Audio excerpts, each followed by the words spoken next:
Hi there, I hope you're well. This is just a very quick explainer video for the assembly and initial usage of the 10-minute workshop loose tenon jig and the loose tenon jig plus. I've done a video about loose tenon basics and about the loose tenon jigs themselves. I'll leave links to those in the description, but this is principally about the basic assembly of the jig, and the basic assembly is the same for both the regular and the plus jigs. So the jig comes in two parts as a flat pack, and these parts need to be joined together before you can use it. You can screw this together or you can glue them together, but I'd recommend using the threaded inserts and machine screws, and both jigs now come with a pair of these included in the package. The larger half of the jig is pre-drilled with a pair of 5mm holes, and here I've got the smaller half clamped in the bench with the larger half held firmly in place. I can just drill through them with a 5mm bit to mark the position on the edge of the smaller half, and then drill that out with a 7mm bit, as I found that gave a nice bite to the threaded inserts.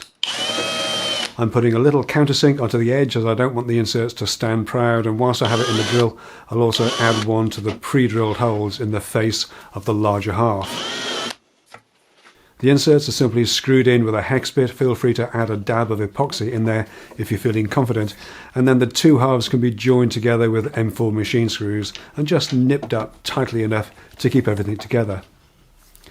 So with the jig forming an L shape, the smaller face will make a tight-fitting mortise on the edge of a workpiece, and the larger face a mid-size mortise for the face and mid-panel mortises. The supplied reference pins fit in the recessed holes in the jig, and they're used to reference off the edge of the workpiece. You'll need an 18mm guide bush on your plunge router, and I do recommend centering it with a mandrel. I'll leave a link to the one that I use in the video description. The 5mm spiral bit included in the starter pack really helps with dust collection, and I recommend one with 60mm overall length, as it gives a bit more shank in the collar. Again, there are links in the video description to the ones that I include in the starter kit, and there's also a slightly longer one, 70mm, that might be worth considering if you want to get into unequal plunges in the face and edge of the workpiece. You can set the depth of plunge for a 30mm domino using the notch in the end of the jig, and then you're pretty much ready to go. You can use the larger half of the jig to cut mid-size face mortises simply by using the reference pins. No measuring or marking needed.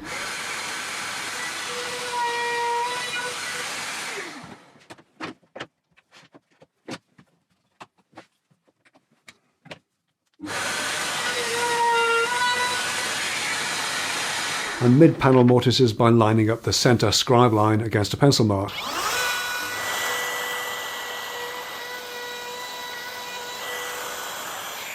Tight edge mortises are done with the smaller face of the jig, and again there's no measuring needed when you use the reference pins.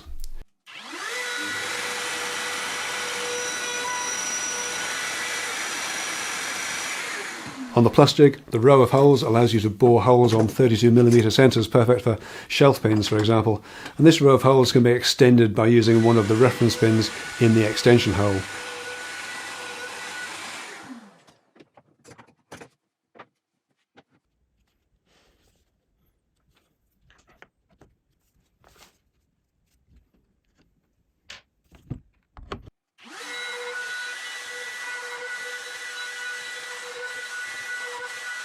Shelf pins typically need a hole that's 4.76mm or 3/16 of an inch, and there's also a spiral upcut bit of that size included in the starter pack plus, and should you ever get them mixed up, the 5mm bit has much longer fluting.